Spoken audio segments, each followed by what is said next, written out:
Okay, friends, today I will discuss about Newton's first law, moment of inertia, and friction, which are almost related topic.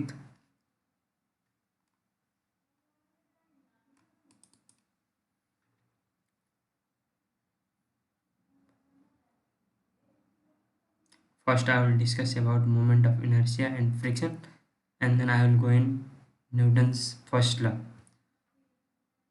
I know all of you have learned about this previously also. My try will be to make it easy for you to understand.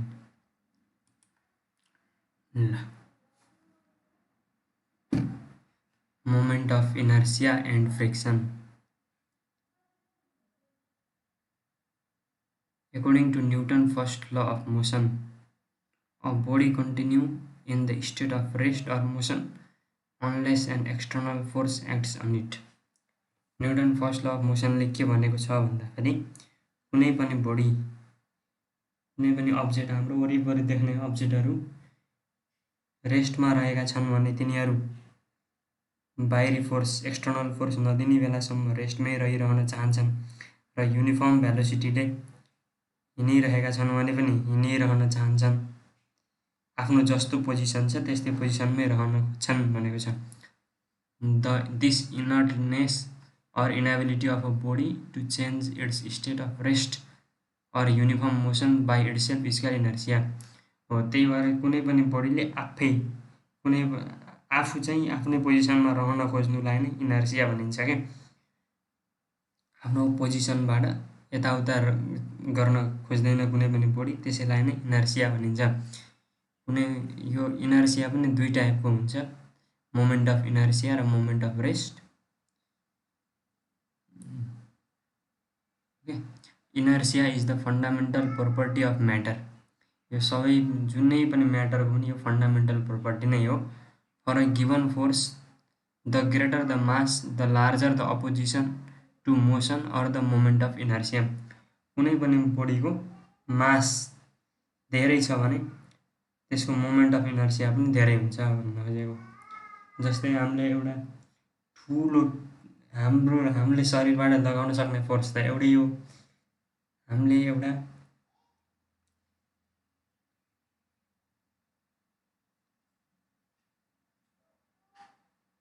Cycle छ भने त्यसलाई धकेलेर पल्टाउन त सक्छौँ, तर गाडी छ भने त्यसलाई हामीले धकेलेर पल्टाउन सक्दैनौँ नि। त्यही भएर किन त्यस्तो भयो भन्दा चाहिँ साइकलको त मास कम हुन्छ, त्यसैले हाम्रो फोर्सले उसलाई जित्न सक्यो र त्यसको इनर्सियालाई हामीले लिड गरेर त्यसलाई पल्टाउन सक्यौँ। तर बस अथवा गाडीको तुलना गर्दा चाहिँ त्यसको मास हाम्रो फोर्सभन्दा बढी भयो। त्यसको कारणले गर्दाखेरि त्यसको इनर्सियालाई हामीले लिड गर्न सकेनौँ, त्यही भन्न खोजेको यसले। Therefore in linear motion mass of a body is measure of inertia. Inertia र मास डाइरेक्टली लिनियरली डिपेन्डेन्ट जस्तो देखिन्छ भनेको। ठिक छ, यो भयो मोमेन्ट अफ इनर्सिया। यसलाई यो मोमेन्ट अफ इनर्सियालाई इनर्सिया अफ रेस्ट र इनर्सिया अफ मोसन भनेर पनि क्लासिफाई गर्न सकिन्छ। जसमा इनर्सिया अफ रेस्ट भनेको कुनै पनि बडी रेस्टमा छ भने त्यो एक्सटर्नल फोर्स एप्लाई नगरन्जा नि रेस्टमै रहिरहन्छ, त्यसैलाई नै इनर्सिया अफ रेस्ट भनिन्छ। जस्तै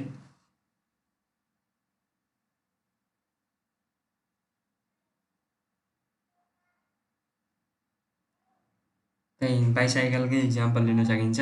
बाइसाइकललाई स्ट्यान्ड लगाएर अड्डाएर राखिएको छ। जबसम्म हामीले फोर्स दिँदैनौँ अथवा केही फोर्स लाग्दैन त्यो त त्यही अवस्थामै रहन्छ। तर जब कुनै पनि कारणले फोर्स लाग्छ त्यो पल्टिन्छ। अनि अर्को रहेको छ inertia of motion. Inertia of मोसनमा कुनै पनि बडी मोसनमा छ भने त्यो एक्सटर्नल फोर्स एप्लाई नगरिकन त्यसको मोसन चाहिँ चेन्ज हुँदैन, मोसन रेस्टमा आउँदैन अथवा भेलोसिटीहरू चेन्ज हुँदैन भन्ने कुरा हुन्छ। जस्तै इक्जाम्पलको लागि चलिरहेको पङ्खामा पनि कसैले हात हालेर रोक्न पनि सक्छ नि त, यसमा के भयो त पङ्खा मोसनमै थियो तर हात त्यहाँ एक्सटर्नल फोर्स हात लगायो र अनि रोक्यो। यसलाई मोमेन्ट अफ अथवा इनर्सिया अफ मोसनको रूपमा लिन सकिन्छ। र अर्को रहेको छ फ्रिक्सन। फ्रिक्सन भनेको त सबैलाई थाहा छ, कुनै पनि बोडी कुनै पनि मास हिँड्दा चाहिँ के हुन्छ त दुईटा सर्फेस इन्टरेक्ट गर्छ र त्यो इन्टरेक्टिङ सर्फेसमा एउटा फोर्स एक्जिस्ट गर्छ जसलाई हामीले फ्रिक्सन फोर्स भन्छौँ। मेनली हामीले पहिले फ्रिक्सन फोर्स मुभिङ बोडीमा मात्र लाग्छ भन्ने तरिकाले सोचेका छौँ, तर यो रेस्टमा रहेका बोडीमा पनि फ्रिक्सन फोर्स लागिरहेको हुन्छ। यसलाई हेरौँ है त। When the block on the floor is pushed with a small force, कुनै पनि भुइँमा राखेको कसैलाई हामीले धकेल्यौँ भने फोर्सले, सानो फोर्सले, यो त हिँड्दैन, it does not move. If we go on increasing the magnitude of the force it then starts to move. जब हामीले फोर्स अझै बढी गराउँदै जान्छौँ बल्ल यो सुस्ता हिँड्न थाल्छ।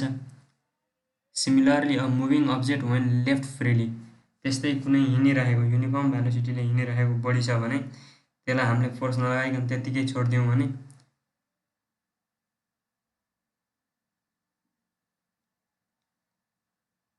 युनिफर्म भेलोसिटीले नभनौँ, कुनै पनि एउटा भेलोसिटीले कुनै एउटा मुभिङ बडी छ भने हामीले फोर्स लगाएर मुभ गराइदिएको। जस्तै एउटा बल लिगौँ बेसबल, अनि त्यसलाई गुर्काइयो भने हामीले गुर्काएपछि त पहिला त हिँड्दै जान्छ तर एक ठाउँमा गएर त रोकिन्छ।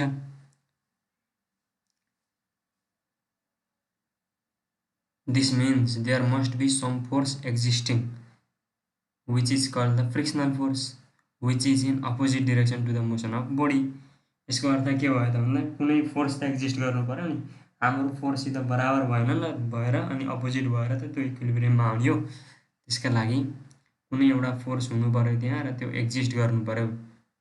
कसरी एक्जिस्ट गर्नु पर्यो भन्दाखेरि हामीले लगाएको फोर्सको अपोजिट डिरेक्सनमा अथवा मोसनको अपोजिट डिरेक्सनमा, त्यसलाई नै फ्रिक्सनल फोर्स भनियो।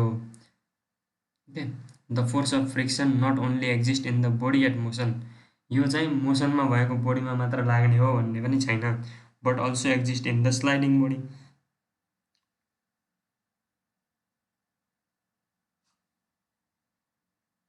So there is a static friction as well as kinetic friction.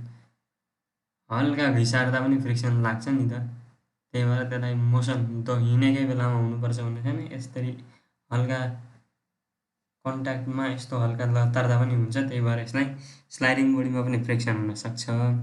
अनि यो स्लाइडिङ बोडीमा भएको फ्रिक्सनलाई स्ट्याटिक फ्रिक्सन र मोसनमा भएको बोडीमा लाने फ्रिक्सनलाई काइनेटिक फ्रिक्सन गरेर दुईटा भागमा यसलाई पनि डिभाइड गर्न सकिएको छ।